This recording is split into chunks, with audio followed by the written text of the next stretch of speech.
क्या आप जानते हैं जब एक समुद्री जहाज लंबी दूरी तय करता है और दिन का 20 से 25 हजार लीटर फ्यूल भी खपत करता है, तो ऐसे में बीच समुद्र में जहाज में फ्यूल कहां से भरा जाता है? क्योंकि समुद्र में रोड की तरह जगह जगह पेट्रोल पंप नहीं होते हैं। तो चलिए जानते हैं। सबसे पहले आपको बता दें, इन बड़े बड़े जहाज के फ्यूल टैंक की कैपेसिटी पहले से ही 4 से 5 लाख लीटर तक होती है। और अगर फिर भी बीच समुद्र में जहाज का फ्यूल खत्म हो जाए, तो ऐसे में इन शिप को फ्यूल देने के लिए अलग से ऑयल टैंकर शिप होता है, जिसे S2S ship to ship bunkering कहते हैं, जिसमें फ्यूल को एक शिप से दूसरे शिप में भरने के लिए हॉज पाइप का इस्तेमाल किया जाता है और इसी पाइप से शिप में लाखों लीटर फ्यूल को भर लिया जाता है। क्या आप जानते हैं कि दुनिया की सबसे भीड़ भाड़ वाली जगह कौन सी है और यहाँ एक समय में कितने लोग इकट्ठा रहते हैं?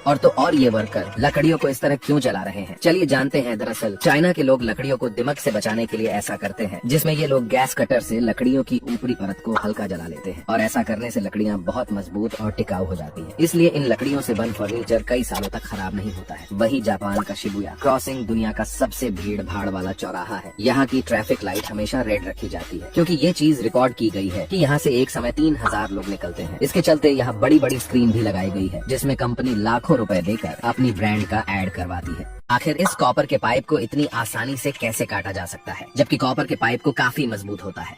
और ये नाली में घूमता हुआ पाइप कचरा कैसे साफ कर लेता है? चलिए जानते हैं दोस्तों। इस कॉपर के पाइप को एक मशीन से काटा जा रहा है, जिसका नाम जैक हैमर है। ये इतना तेज वाइब्रेट करता है कि हमें दिखाई भी नहीं देता है। इसका यूज फ्रस दीवार और पत्थर तोड़ने में भी किया जाता है, लेकिन अलग अलग काम के लिए अलग अलग बीट लगाना पड़ता है। और इस मशीन का नाम रिवर्स वाटर होश है। इसका इस्तेमाल पतली नाली या पाइप साफ करने में होता है। ये अपने सामने पड़ रहे कचरे को वाटर प्रेशर से तोड़कर पीछे की तरफ धकेलता है और बाद में इकट्ठा हुए कचरे को हाथों से भरकर फेंकना पड़ता है।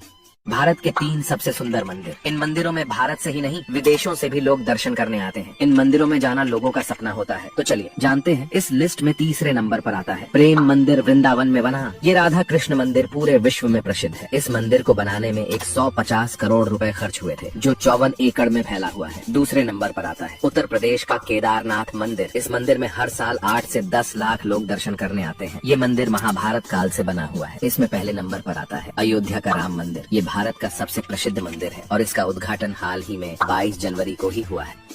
क्या आप जानते हैं जब फ्लाइट के अंदर एक बार सारे पैसेंजर बैठ जाते हैं, तो उसके बाद प्लेन कितने भी घंटे लेट होने पर भी पैसेंजर को प्लेन से बाहर क्यों नहीं उतारा जाता है? तो चलिए जानते हैं दोस्तों। जब ट्रेन किसी कारण से लेट होती है या ट्रेन के क्रॉसिंग में रुकती है, तो सभी पैसेंजर ट्रेन से बाहर आ जाते हैं। लेकिन फ्लाइट में आप एक बार बैठ जाए तो आपको प्लेन चाहे कितने भी घंटे लेट हो जाए, आपको प्लेन से नहीं उतारा जाता है। दरअसल ऐसा इसलिए किया जाता है क्योंकि प्लेन को टेक ऑफ करने के लिए फ्लाइट को रनवे पर जाने के लिए लाइन में लगना होता है। अगर फ्लाइट के डिले होने पर प्लेन पैसेंजर को उतारने के लिए वापस टर्मिनल पर जाता है, तो जब उस प्लेन उड़ने का टाइम होगा तो प्लेन को फिर से रनवे पर जाने के लिए लाइनर में लगना होगा, जिससे जो फ्लाइट पहले से लेट है वो और लेट होती है। इसलिए पैसेंजर के प्लेन में बैठने के बाद उन्हें प्लेन लेट होने पर भी नहीं उतारा जाता है। अगर आपका भी स्काई डाइविंग करने का मन करता है, लेकिन आसमान से कूदने में डर लगता है, तो आप इस जगह पर आकर स्काई डाइविंग करने का मजा ले सकते हो। ये है कमजोर दिल वालों के लिए बनी इंडोर स्काई डाइविंग। यहाँ पर आप बिना प्लेन से कूदकर स्काई डाइविंग का मजा ले सकते हैं, क्योंकि जैसे ही आप इसके अंदर जाओगे आप ऊपर की तरफ उड़ने लग जाएंगे। आखिर ये इंडोर स्काई डाइविंग काम कैसे करते हैं और क्या ये भारत में भी मौजूद है? चलिए जानते हैं। दरअसल इंडोर स्काई डाइविंग के लिए वर्टिकल विंड टनल्स बनाई जाती है, जिसे 200 से 400 किलोमीटर प्रति घंटे की रफ्तार से हवा दौड़ती है, जो आपको ऊपर की ओर धकेलती है। वहीं भारत में इंडोर स्काई डाइविंग हैदराबाद शहर में भी करवाई जाती है।